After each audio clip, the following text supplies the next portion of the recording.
बिस्मिल्लाहिर्रहमानिर्रहीम अस्सलाम वालेकुम रहमतुल्लाह। लोगों ने आखिरकार नेपाल के अंदर वज़ीर-ए-आज़म हाउस को आग लगा दी और इनकलाब जो है वो अब पूरी आबो-ताब के साथ नेपाल के अंदर आ चुका है। ये वो सूरत-ए-हाल है जो कि सब कॉन्टिनेंट के मुख्तलिफ ममालिक के अंदर पेश आ रही है और दिन-ब-दिन बहुत सारे इस तरह के वाक़यात हो रहे हैं कि आखिरकार नौजवान सड़कों पर निकलते हैं, वो एहतजाज करते हैं हुकूमत के ख़िलाफ़, हुक्मरानों के ख़िलाफ़, उनकी बनाई गई पाबंदियों के ख़िलाफ़, और वो फिर इस तरह का एहतजाज करते हैं, इस तरह का इनकलाब बर्पा करते हैं कि जो हुक्मरान हैं उनको भागना पड़ता है, उनको घरों को छोड़ के भागना पड़ता है, फ़रार होना पड़ता है।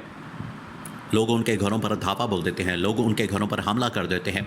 इस सूरत हाल में फिर उनके पास रास्ता कोई नहीं होता कि वो अपना बचाव कर सकें और वो फिर भागने पर मजबूर हो जाते हैं। ये नेपाल से पहले इस तरह की सूरत हाल जो है बांग्लादेश के अंदर पैदा हुई थी। वहाँ पर भी उनकी हुकूमत के ख़िलाफ़ लोगों ने एहतजाज किया था, वो भी वहाँ से उनकी वज़ीर-ए-आज़म हसीना वाजिद भागने पर मजबूर हुई। इसी तरह से नेपाल के वज़ीर-ए-आज़म और उनकी पूरी काबीना और लोग भागने पर मजबूर हुए। अब यही जो असल में इनकलाब की सूरत हाल का पेशख़ैमा पाकिस्तान के अंदर बनता नज़र आ रहा है और बार बार मौजूदा हुक्मरानों को ये याद दहानी करवाई जा रही है, बार बार हुक्मरानों को वार्निंग दी जा रही है, बार बार हुक्मरानों को इस हवाले से आगाह किया जा रहा है, उनको इस हवाले से पहले से बताया जा रहा है। लेकिन यहाँ पर जो हुक्मरान हैं वो बिल्कुल ही सो रहे हैं, ना उनको इस बात की समझ आ रही है, ना वो इस बात को समझ पा रहे हैं कि अब ये जो मौजूदा दौर है, ये जो मौजूदा इस वक्त सूरत हाल है, मौजूदा दौर में ये आप ज़्यादा देर तक कायम नहीं रख सकते। देखिए, आपने यहाँ से 2-3 सबक हासिल करने हैं। जो नेपाल के अंदर सूरत हाल बनी है, नेपाल के अंदर हालात बने हैं, वहाँ से पाकिस्तान अब क्या सबक हासिल कर सकता है, इसके ऊपर आपने गौर करना है, इसके ऊपर आपने तवज्जो देनी है, बजाय इसके कि आप इसके ऊपर बिल्कुल ही आंखें बंद कर लें और आप समझें कि जिस तरह से बिल्ली है ही नहीं, बिल्ली गायब हो गई है और हम आवाम के साथ जो मर्ज़ी करते रहें, हमें कोई पूछने वाला नहीं, हमें कोई रोकने वाला नहीं, हमें कोई टोकने वाला नहीं, हमारे ऊपर कोई चेक एंड बैलेंस नहीं। जब तक ये वाली अप्रोच अपनाई जाएगी, जब तक इस तरह की अप्रोच को अपनाया जाएगा, तो आप यकीन करें कि आखिरकार ये इनकलाब पाकिस्तान के अंदर भी दस्तक दे रहा, पाकिस्तान के अंदर भी इस तरह के हालात बन सकते हैं। यहाँ पर लोग समझते हैं कि नहीं, पाकिस्तान के अंदर सूरत हाल बिल्कुल मुख्तलिफ है, पाकिस्तान के अंदर इदारे बड़े मजबूत हैं, यहाँ पर पुलिस है, यहाँ पर फ़ौज है, यहाँ पर ये है, यहाँ पर वो है, तो ये कंट्रोल कर लेगी।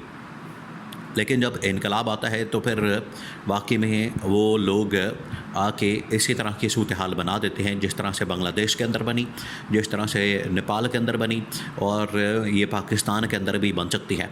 ये कंपैरिजन पहले आप देखिए कंपैरिजन क्या है। आज वही सूरत हाल है जो बांग्लादेश और नेपाल के अंदर हुई। पाकिस्तान में मौजूदा हुकूमत जो कि फॉर्म 47 की जाली हुकूमत है, जाली हुकूमत बना दी गई 8 फरवरी 2024 के इंतखाबात के नतीजे में। ये जो जाली हुकूमत बनाई गई, इसने आके क्या काम किया? इसने आके वही काम किया जो कि बांग्लादेश के अंदर नज़र आया, जो कि नेपाल के अंदर नज़र आया। वहाँ पर जिस तरीके से लोगों के ऊपर पाबंदियाँ लगाई गई, वहाँ पर जिस तरीके से लोगों को सरेआम इस तरह के मसाइल का सामना करना पड़ा, उनके ऊपर तशद्दुद के वाक़यात, मार धाड़ के वाक़यात, उनके ऊपर टॉर्चर के वाक़यात, यही आज पाकिस्तान के अंदर नज़र आता है। आपको यहाँ पर सियासी तौर पर आवाज़ को दबाया जाता है, आपके यहाँ पर मुल्क के अंदर हालात ख़राब किए जाते हैं, लोगों की इंसानी हुकूक उनको नहीं दिए जाते लोगों के। इसके बाद लोगों को इंसाफ रहम नहीं किया जाता, लोगों के साथ यहाँ पर ज़ुल्म जबर ज़्यादती की जाती है। उसके बाद यहाँ पर इंसाफ नाम की चीज़ बाकी नहीं बची और सबसे बढ़कर अपोजिशन को दबाया जाता है। ये हुकूमत पिछले 3 सालों से क्या कर रही है? हुकूमत पिछले 3 सालों से अपोजिशन की जो सबसे बड़ी जमात है PTI, उसको दबा रही है, उसके कारकुन वर्कर सपोर्टर्स के साथ बेईमाना तशद्दुद और उनके ऊपर टॉर्चर करती है, उनके ऊपर जुल्म और जबर करती है, उनके साथ जुल्म और जबर किया जाता है, उनके साथ तशद्दुद किया जाता है, उनके ऊपर मार धाड़ की जाती है। ये सब कुछ किया जाता है। ये क्यों हो रहा है? क्योंकि यहाँ पर हुक्मरान जाली तरीके से आए हैं یہاں پر حکمران یا تو رجیم چینج آپریشن کے ذریعے سے آتے ہیں یا پھر جعلی الیکشن لڑ کے آتے ہیں، جس کی وجہ سے ان کو جب لیجٹمیسی نہیں ملتی تو یہ اپوزیشن کے اوپر وار کرتے ہیں، حملہ کرتے ہیں، اپوزیشن کے اوپر یہ لوگ چڑھائی کرتے ہیں۔ اپوزیشن کے اوپر چڑھائی کرنے کی وجہ سے یہ حالات بن چکے ہیں، یہ معاملات آ چکے ہیں کہ اب یہ بالکل اس طرف جا رہے ہیں جس طرح سے نیپال کے اندر اور بنگلہ دیش کے اندر ہو چکا ہے۔ یہاں پر بھی کسی وقت بھی انقلاب آ سکتا ہے۔ عمران خان کئی مرتبہ ان کو آگاہ کر چکا ہے، عمران خان کئی مرتبہ ان کو وارننگ دے چکا ہے، عمران خان کئی مرتبہ ان کو بتا چکا ہے کہ اگر آپ نے ملک کے اندر آپ نے موجودہ صورتحال کو ٹھیک نہ کیا، یہاں پر آپ نے انسانی حقوق کو بحال نہ کیا، یہاں پر آپ نے عدلیہ کو، میڈیا کو آزاد نہ کیا۔ دیکھیے یہ ڈیجیٹل میڈیا کا دور ہے، یہ 2025 ہے، یہ 1925 نہیں ہے۔ یہ اگر کوئی سمجھتا ہے یہ 1825 ہے، 1925 ہے، اور اس زمانے میں اس وقت میں جس طرح سے زور زبردستی کے ساتھ بائی فورس طاقت کے ذریعے سے لوگوں کی آواز کو دبا دیا جاتا تھا، لوگوں کو دبا دیا جاتا تھا، ان کے پر ظلم اور جبر کیا جاتا تھا، اور جیسے تیسے کر کے آپ ان کو دبا لیں گے، ان کی آواز کو ختم کر دیں گے، تو اس طرح سے نہیں ہو سکتا۔ اب لوگ سوشل میڈیا کے اوپر اپنی رائے کا اظہار کرتے ہیں۔ جنہوں نے پچھلے تقریباً کوئی 20 سال دیکھے ہیں، 20 سال کی تاریخ ان لوگوں نے دیکھی ہے، وہ اب 25-30 سال کے نوجوان بن چکے ہیں۔ ان کے پاس سوشل میڈیا، ڈیجیٹل میڈیا، ان کے پاس فیس بک ہے، ان کے پاس واٹس ایپ ہے، ان کے پاس ٹویٹر ہے، ان کے پاس یوٹیوب ہے۔ وہ اپنی رائے کا اظہار جب چاہیں، جب مرضی، جہاں سے چاہیں وہ کر سکتے ہیں، آپ ان کو روک نہیں سکتے۔ تو یہی سب کچھ اس وقت نیپال کے اندر نظر آیا، اس سے پہلے بنگلہ دیش کے اندر نظر آیا، اور یہ سب کانٹیننٹ کے اندر نظر آ رہا ہے۔ سب کانٹیننٹ کے اندر ہی آخرکار پاکستان شامل ہے، تو آپ ان کی آواز کو دبا نہیں سکتے۔ پاکستان کے اندر بھی اپوزیشن کی آواز کو دبایا نہیں جا سکتا۔ یہ اب انقلاب ان کے گھر کے بالکل باہر دستک دے رہا ہے، اور ان کے لیے گھنٹی بچا دی گئی ہے خطرے کی۔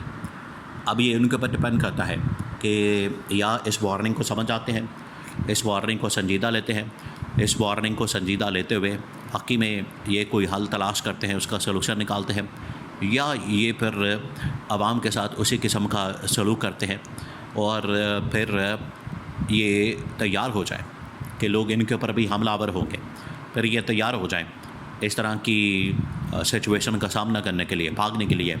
ویسے یہاں پر لوگ، آپ کو پتہ ہے کہ حکومت میں جب ہوتے ہیں تو اپنے آپ کو پروٹیکٹ کرتے ہیں، اپوزیشن میں آتے ساتھ ہی یہاں سے لوگ بھاگ جاتے ہیں۔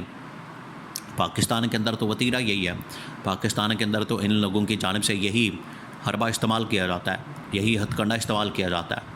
تو یہ لوگ یہاں پر یہی کام کرتے ہیں، جس کی وجہ سے یہ صورتحال پاکستان کے اندر اگر پیدا ہو گئی تو ان کے لیے بڑی خطرناک اور خوفناک ہوگی کہ موجودہ حکمران، ان کو اگر نکال باہر کیا جائے گا تو یہ پھر بھاگنے پر ملک سے مجبور ہو جائیں گے۔